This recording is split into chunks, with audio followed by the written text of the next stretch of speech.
So I will miss seeing you in person at this time. But maybe in the process, I see some of you who are not in Brussels. So maybe that's great. And as you know, I've been scheduled to speak on three refuge, or the three Buddha, Dhamma, and Sangha, and three what we call roots, Lama, Yedam, and Kado, on this 3 days, today, tomorrow, and day after. So I was thinking a little bit that because we've been talking about refuge many times, and I'm sure all of you have heard a lot about generally the refuge. So you are translating simultaneously, no? Okay. So therefore, I thought maybe it's good that we go through a sutra, although briefly. You know this very important sutra called the Noble Sutra of Recalling the Three Jewels.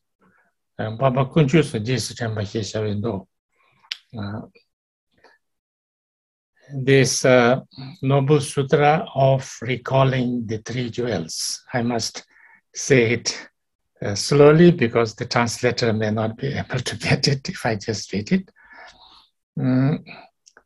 What do you say?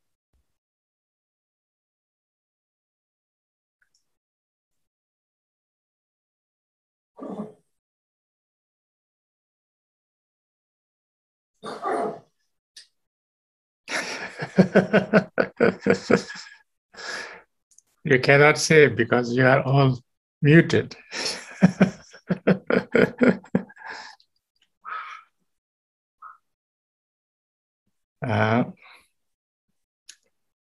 Anyway, this is about... Rinpoche, yes, it works. It works. The French translation works. Okay. Yes. Should I go through the sutra or not?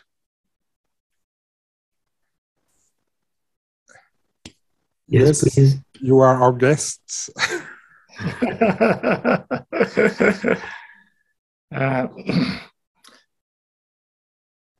Well, I don't know. I mean,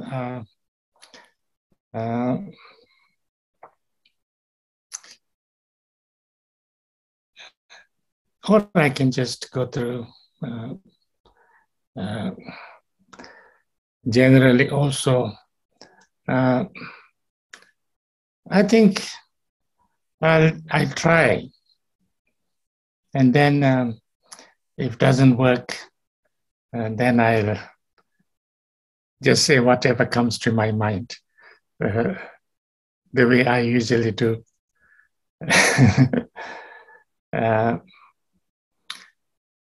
So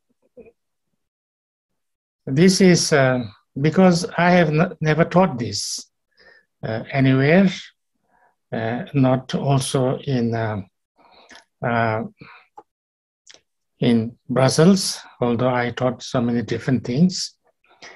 And this is actually a very important sutra, very short actually, but I mean the commentary is very long, but I don't think I will be able to go through the commentary too much because then it will become too complicated and too long.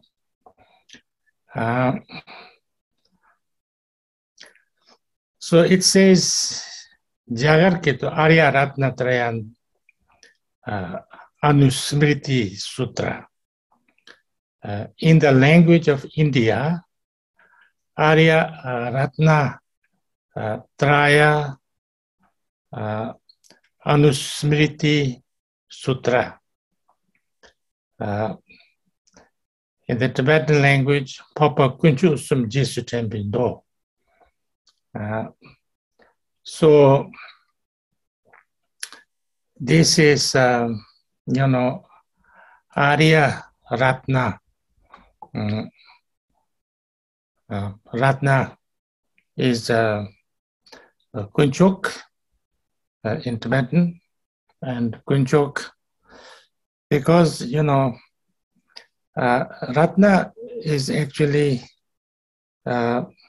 jewel or precious.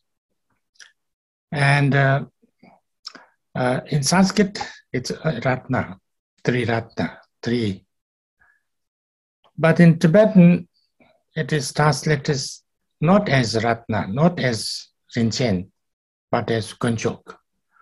Kun means rare, and Chok means kind of the best or excellent. Something very rare and something different, something extraordinary. So therefore, this Tibetan word can only mean this, Buddha, Dhamma, and Sangha.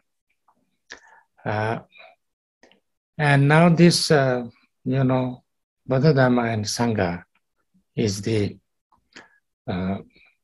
refuge we're talking about, 3 refuge. And then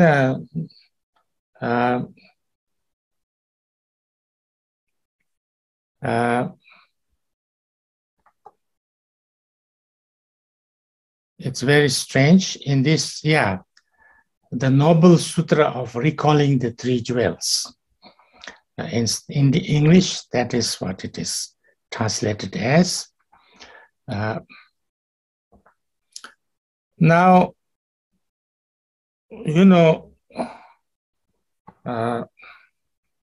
from Buddhist point of view, we talk about refuge, taking refuge, and or finding refuge. Some people say it's better finding refuge. And what it means is that, usually when we take refuge or when we go for refuge in something, that is something that will protect us, that will give us, save us from problems and difficulties and, dangers and things like that. And, give us the right kind of protection. Now, in this, from the Buddhist point of view, that refuge is not in kind of a person or the being that who would come and protect you. Because if we have to rely on somebody to protect us, then that protection cannot be totally reliable, because there is nobody who can always be with you and can always do what you want or what can protect you and things like that. And, so therefore, from the Buddhist point of view, the protection or the refuge is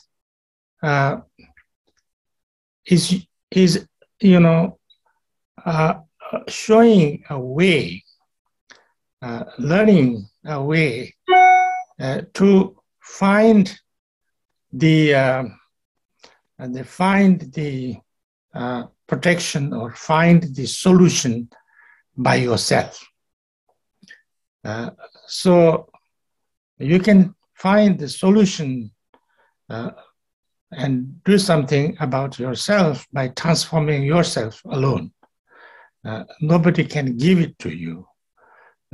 Nobody can do something for you. When you are not, then somebody has to do it all the time, continuously. And then it's not, you are never safe, because as long as you don't have that protection, or then you are without protection. So therefore, that is, that is not a permanent solution. So therefore, a permanent solution is that if I find myself the solution, and I can transform myself in such a way that I will not need any protection or any safeguard or any, any help anymore. That kind of refuge I need to find. And that's the Buddhist way of understanding refuge. It's not finding a refuge outside, it's finding a refuge for myself and, transforming myself.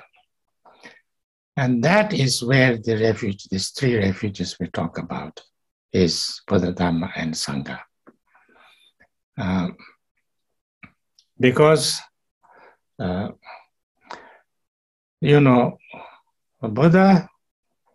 is a person, but Buddha is somebody who learned, or who found, or who went through the experience of completely and fully transforming himself. So that he kind of, he became totally, free from all the causes and conditions that creates suffering and pain and problem and difficulties for us, and thereby,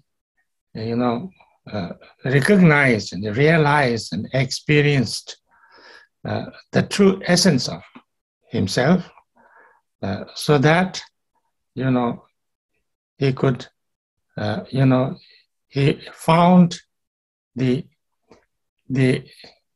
wisdom and experience of realization that,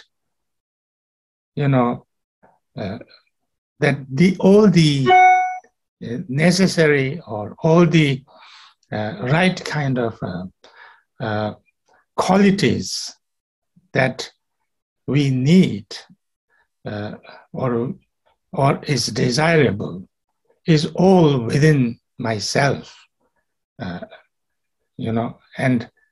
to awaken to that experience. So that's why we call it Buddha. And Buddha also, from Buddhist point of view, come to understand that, but this experience that he experienced and found is not something that he alone can do or can get or is given to him by some other, special, being or, great somebody, but it is something that is actually within us all the time. It's, it's an intrinsic nature of ourselves, and all of us, every sentient being has that. So it is just something that we need to discover, and we need to learn to awaken that experience within us. So therefore, when we talk about, attaining Buddhahood, or,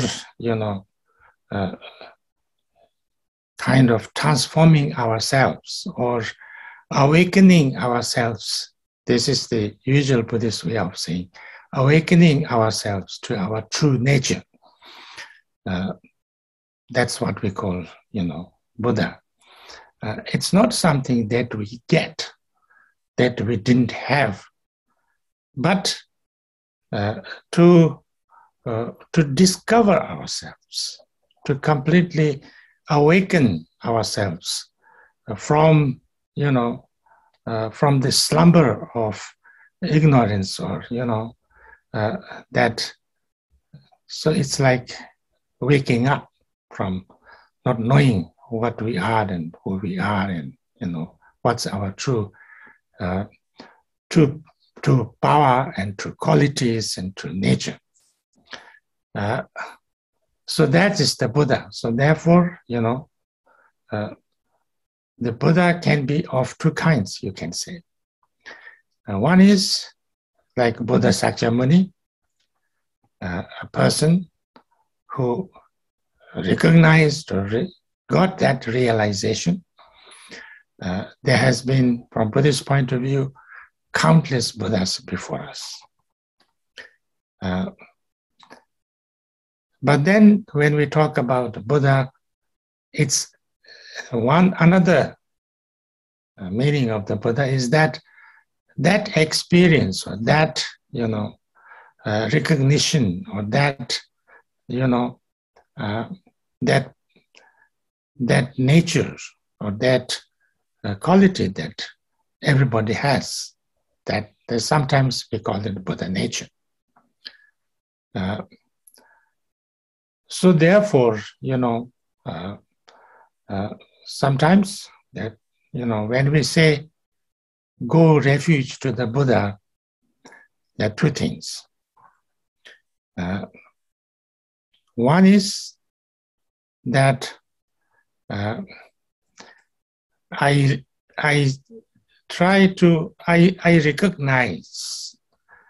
recognize the qualities of the Buddha, the great teacher.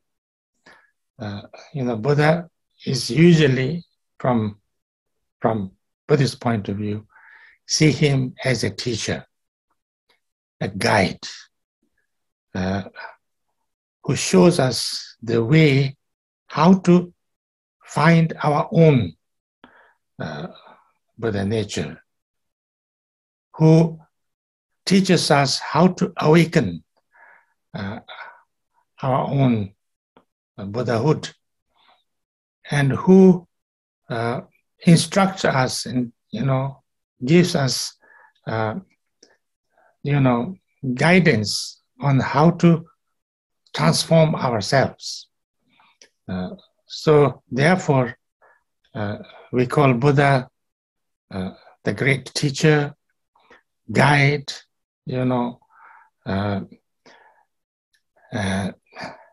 a greatest example, therefore, protector also.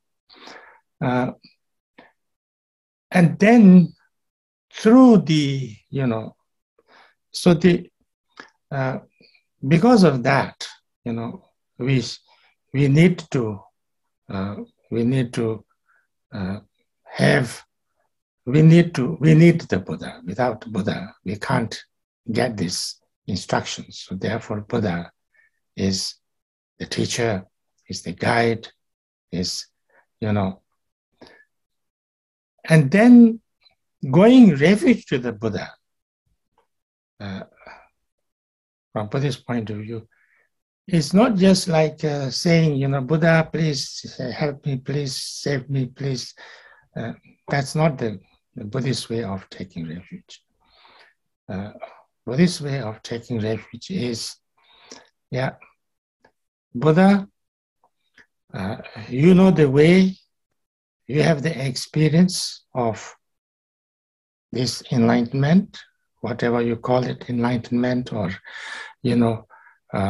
having, recognized your true nature and awakened yourself, you have that experience. So therefore, I would like to receive your teachings, and I would like to listen to you. I would like to learn from you. And I would like to learn from you and then become like you by awakening my own Buddha nature. So therefore, I respect you, I revere you, I follow your examples, I listen to you, I take your advice, and then practice as you instruct. That would be, most suitable to myself. But the real refuge is my own nature. If I don't have that quality in me, that seed in me, that possibility in me, then nobody can do anything. So the real taking refuge is that I understand, I have some confidence that I can transform, I can improve, I can develop my positive qualities. I can learn, I can, I can learn and exercise and, and transform my, I can get rid of my negative side and I can increase my positive side. And then, I can eventually, fully, awaken to all my positive qualities and become a Buddha. The real refuge is that I have some understanding and some confidence that I can transform, I can learn, I can improve, like the Buddhas of the past, as they have been able to improve, they have been able to transform, they have been able to become Buddhas. I am also same way, same kind of a basic nature. So I can do that and I will do that. I'm going to work on myself. I'm going to learn on the path that you show me and listen very carefully to those instructions and work on myself, and then I will become, I will be able to solve my problems and be free from all my defilements and become enlightened, get rid of all the causes of suffering and the result of suffering, and become, attain my, complete kind of and lasting peace and happiness for myself. Not only that, but everybody else, all the people, every sentient beings, not only human beings, but every sentient beings want that they want to be free from suffering and all kind of, physical as well as mental, as well as all kind of emotional problems. And so I would like to help them to get there also. So if I deeply, deeply say this to myself, then I'm going refuge to the Buddha, So taking refuge in the Buddha is very important from Buddhist point of view, because that means then now I have to, I have this direction, what is the most important thing ultimately is. That doesn't mean that I don't do anything else, but generally the most important thing for me is that I don't want pain, I don't want suffering, I don't want difficulties, I don't want problems, I don't want all the, negative things that's happening to my life. And I want to be totally happy, free, well in the body and mind and everything. And that I would like to learn how to get, how to experience, how to. And in order to do that, I would like to, follow the teachings of the Buddha, examples of the Buddha, and guidance of the Buddha of the past, and work on myself in order to help myself and help everybody else. So if one thinks like that, then one takes refuge in the Buddha. Now, in order to understand that, then, we need to understand what Buddha is. So that's why, this sutra is about that, what Buddha was, what are the qualities of the Buddha, and Dharma and Sangha,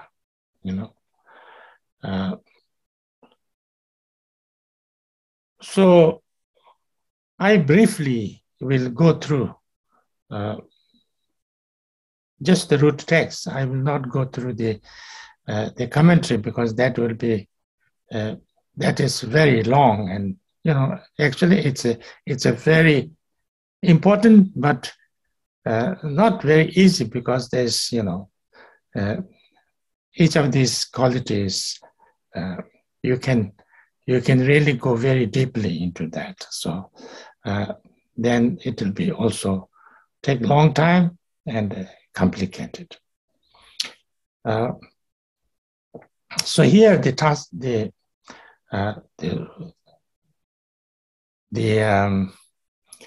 sutra says, first, homage. There's an homage all the time in all sutras.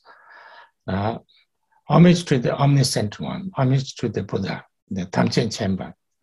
Omniscient is the one who knows everything. He knows everything that you need to know.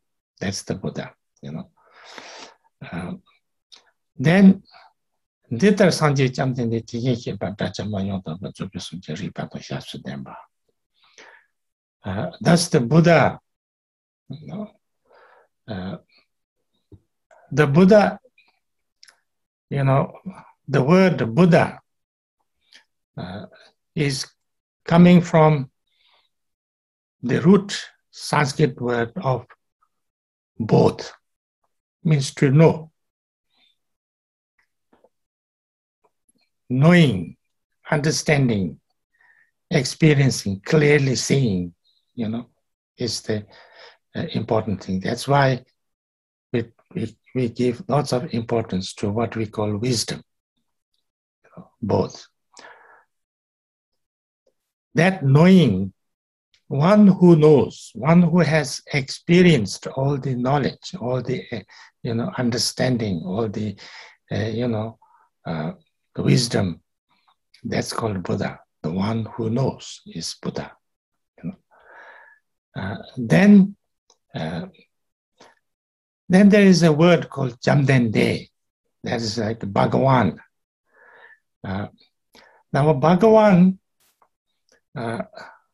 Bhag is one who destroys, who gets rid of. This Bhagawan word is used for in Indian, many Indian kind of deities and gods and things like that is also used, Bhagawan. The one who destroys all that is need to be destroyed, and one is to have, the one who has all the qualities that needs to be having. One who gets rid of everything that needs to be discarded, and one who has everything that needs to be, that needs to have. So that is Bhagawan. But in Tibetan translation, they used another word, Jam. Jam is to get rid of, to destroy. Then is to have or to possess all the qualities. And then they. Bhagawan is the Sanskrit word. In Tibetan word is Jam, then they. 3 words. Destroying, possessing, and then transcending. Not just having, destroy all the negative side of yourself, not only having all the positive qualities, but gone beyond, so that is the transcendent, accomplished conqueror. Tathagata, Tathagata, the one who has gone in the way that all great or enlightened beings have gone. So this is, Buddha used to call himself Tathagata. Because Buddha never said that he is the only one who is enlightened. He said he is the one of them. He is, one who kind of awakened, one who has understood and transformed himself. But,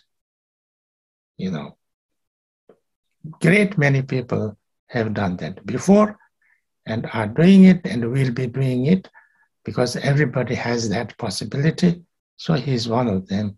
So that's why he calls himself, Tathagata. Who has attained suchness, the Arhat, who has conquered all foes, is a perfect and completely enlightened Buddha, endowed with insight and worthy of reverence. Rigpa Shabsu Denpa, this Rigpa Shabsu Denpa is, Rigpa is insight, having insight. Shabsu, Shab is actually the feet. The one who has the insight and the feet. Feet here is like, everybody, who wants to really transform themselves need 2 things. One is to understand, to have the understanding. And then second is to do it, to actually work it out. So, like, if you look at the Eightfold Noble Path, the first of the 8 Noble Path is right view.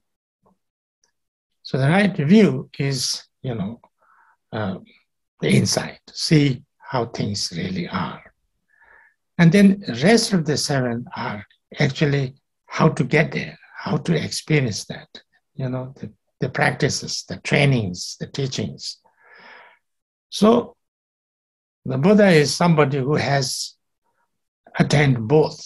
So that's why it says who has the insight and, endowed with insight and the action, the feat or the, actually. The Sugata who has reached the state of bliss, the knower of the entire world, the guide and tamer of kings, knower of the world, because of this his enlightened state, so he can understand, understand what is, understand who is at what way, who, can understand very clearly, at what stage you are, what is needed for you, what teachings or what practice would help and things like that. So that's why, knower of the, and the guide and tamer of beings, the main action of the Buddha is to guide, and to tame or transform yourself or transform others. That's so Buddha is never like, seen as a God who has, you just pray and then he will give you whatever you want. Not like that. He's a guide and tamer of beings, therefore unsurpassable one. So he has the experience, complete experience of how to do that himself, and then how to, and complete compassion to care for people, to show the way. So therefore, when you have the wisdom of knowing and the compassion that you want to, lead and teach people, then it is something unsurpassable. It's something that cannot be, you don't need anything more. So therefore, Lanamepa. The teacher of gods and humans. Of course, Buddhas teach everybody, but the most, kind of, what can you say, most important audience for the Buddhas is the human beings and the gods. He's born as a human being, so therefore human beings is his main kind of, what can you say, students or main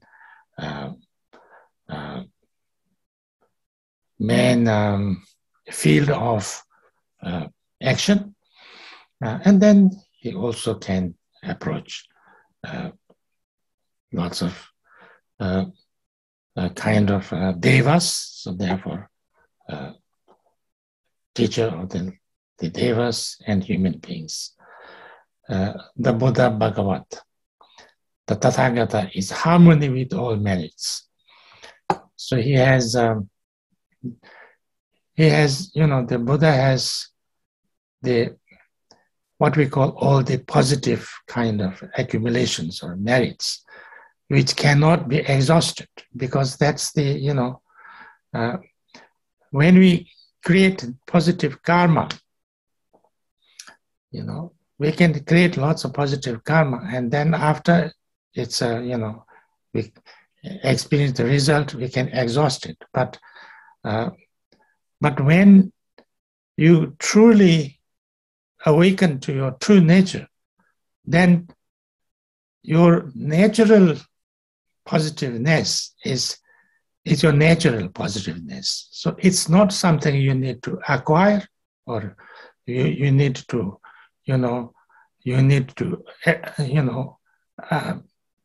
kind of accumulate, and therefore it cannot be exhausted. So this is the Buddha's positive merit, that it cannot be, it cannot be exhausted. So it's always there. And this also, we all have that, if we know how to how to work on that. Therefore, he does not waste the sources of virtue. He is fully adorned with patience. He is the foundation of the treasures of merit. He is ornamented with the excellent minor marks. He is the full blooming of the major marks, usually in a Buddha, in a fully enlightened Buddha, then even on his body, you will find this 80 minor marks and 32 major marks, they call it. His activity is timely and fitting. Seeing him, there is nothing displeasing. He brings true joy to those who have faith. His insight overwhelms all in its splendor. His powers are invincible. He is the teacher of all sentient beings. He is the father of all bodhisattvas. He is the sovereign of all the noble ones. He is the guide who leads beings to the city of nirvana. He has measureless wisdom. He possesses the inconceivable fearlessness. Because he understands the nature of himself. So, he understands that there is actually nothing. He cannot, that our true nature, in our true nature, our consciousness, maybe you can say, our mind, you can say, not the, not this gross kind of mind, but our, what we call the clear light, or the, the Buddha nature, or the, the subtle kind of luminosity. That is something that cannot die, because it's not there. There's nothing that can be destroyed or killed or, eliminated. So, therefore, you cannot be, it's not something like an identity that we try to, we have this, I am that. It's not even that. So, therefore, it's not something that, so when you understand that, then you become fearless, because there's nothing you need to fear of,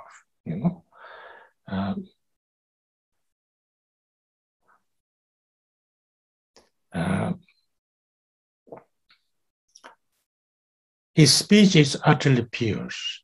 Its tones are melodious. One can never have enough of looking at him. His form is without comparison. He is unsullied by the realms of desire. He is quite unsullied by the realm of form. He is not caught up in the formless realm. He is completely liberated from suffering. He is totally liberated from the aggregates. He is not possessed with the constituents of ordinary experience. He is in control of all sense fields. He has cut right through the knots. He is completely liberated from torment. He is free from craving. He has crossed over the river. He is perfected in all the wisdoms. He abides in the wisdom of all the Buddhas of the past, present, and future. He does not dwell in nirvana. He abides in perfect finality. He remains on the level where he sees all sentient beings. All these are the authentic and supreme qualities of the embodiment of the Buddha. If you look at the commentary, there's endless. It's very, very long and completely too many things and very complicated also. So I wouldn't. We don't have to go through all this. Maybe one day, if we have lots of time, we go through that. And in this sutra, this is what is said about the Buddha, you know. So therefore, when we say that we go for refuge to the Buddha, it's like that. So therefore, also you have two things. If you read this, you have two things to understand. One is that a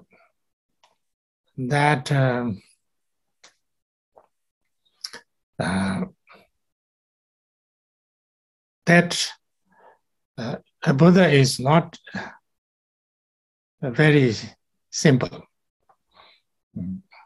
So if somebody comes and says, I am Buddha, you know that he's not Buddha, more or less.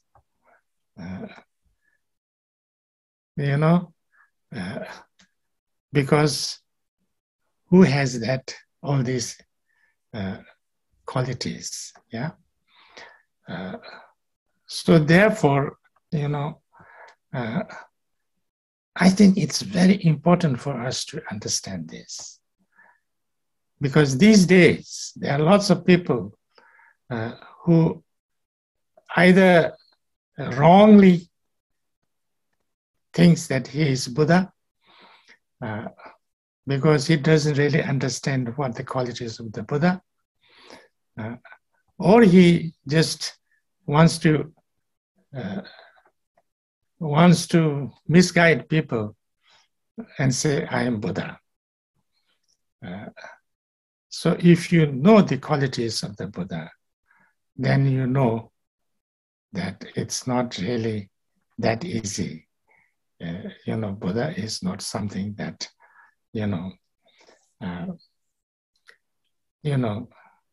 should be somebody who has absolutely no negative emotions, first. And if he acts with negative emotions, that means certainly he is not Buddha. Most probably he is not Buddha. Of course, it is not easy for us to say or to judge because we are ourselves with all kind of negative, wrong views and, deluded. So therefore, we also have, even if a real Buddha came, maybe we wouldn't even recognize that. Maybe that's also possible, but it's like that. And another thing is that, to take refuge in Buddha is not that,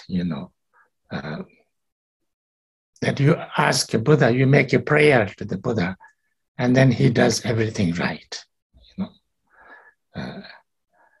and this belief that I just make a prayer to the Buddha or make an offering to the Buddha and then he will make everything right is a very dangerous thing, I think. Because if, I make lots of prayers and then nothing happens and then it's, the Buddha is useless, or he's without compassion, or he has no power, or he doesn't listen to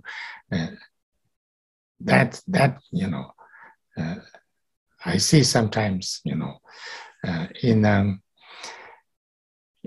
in quite devout, like Christians and things like that, they sometimes get really angry at the God because, something happened that they don't like, and then they get really angry because he could have done that, and he should have done that, and he didn't do the God. So therefore, I'm very upset. From Buddhist point of view, we cannot have that. We cannot have that because we don't expect the Buddha will do everything and right. It's, what we do, what we experience, how we fare is to do with our own karma, our own actions. Of course, can help. Buddhas can help, bodhisattvas can help. We also help each other. We can help each other in certain ways. We can help. We can give assistance. We can do some things for each other. But nobody can take away our problems. Yeah. So this is very important, because if we don't understand this, then our way of taking refuge is same as that of kind of in a god, or in a kind of a creator or supreme being who is going to do everything for us. There will be no difference. But that's not the understanding. So therefore, I don't know if I made anything too clear or too useful, but that's more or less about the Buddha. So I'm going to talk about, in these 3 days, Buddha, Dhamma, and Sangha. And then I'm also asked to talk about the 3 roots, what we call Lama, Yidam, and Kando, or in Sanskrit, Guru, Deva, Dakini. Actually, these 3 are more or less same, just kind of different, little bit different way of presenting it, but it's same. But this I will discuss later. But first, I think today I will stop here, and if anybody has any questions, you are most welcome.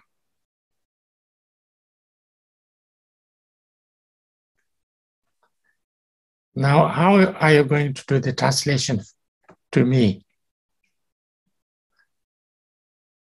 Nerea has to come out of her room, or I don't know. Maybe Zeben can translate for me.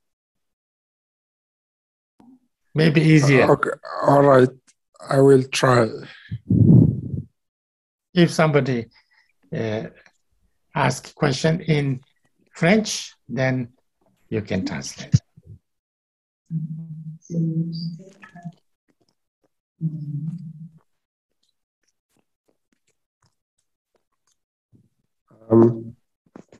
Can you hear me, Rinpoche? Yes, I can hear you. Donc, est-ce que quelqu'un veut poser une question? Vous pouvez réactiver vos micros pour poser la question. Oui, Shenpen, j'ai une question. C'est Sylvie. Si j'ai bien compris, il a été dit pour que le karma positif s'épuise. Je ne comprends pas bien ça. Aujourd'hui? Oui, oui. Okay, Rinpoche. Yes. You mentioned that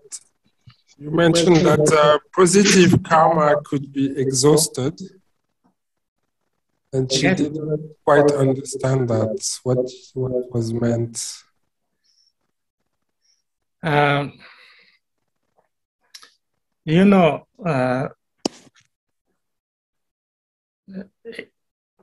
In our samsaric kind of state of being, we do positive things, and then we get positive karma, and we do negative things, and we have negative karma. Yeah. Okay. And then we do some positive things and then we have a positive karma, but we don't do any more, then our positive karma is exhausted. Yeah, it's finished.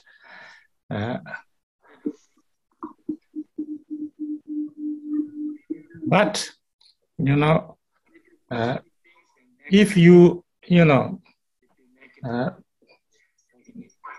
if for a Buddha, you know, for an enlightened being, that positive karma cannot be exhausted.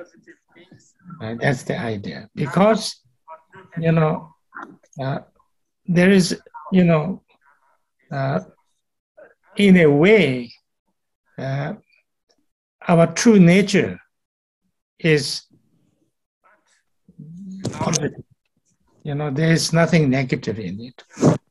So therefore, you know, there is, you know, the positive thing cannot be exhausted. So even if you know, you don't do any more positive things, of course, there is always positive things happening because you are always positive. But, you know, that's why also, and therefore, the positive can never be exhausted. You know, that's the idea.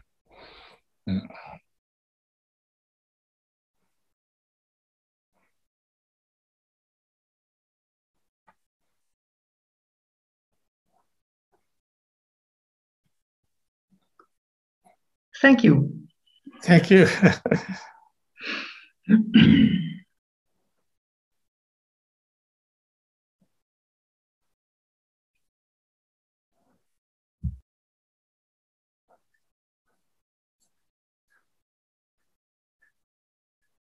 Any other questions?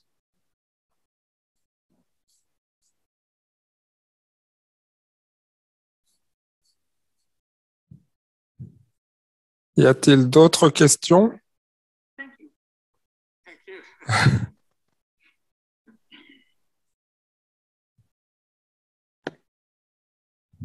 Bonjour.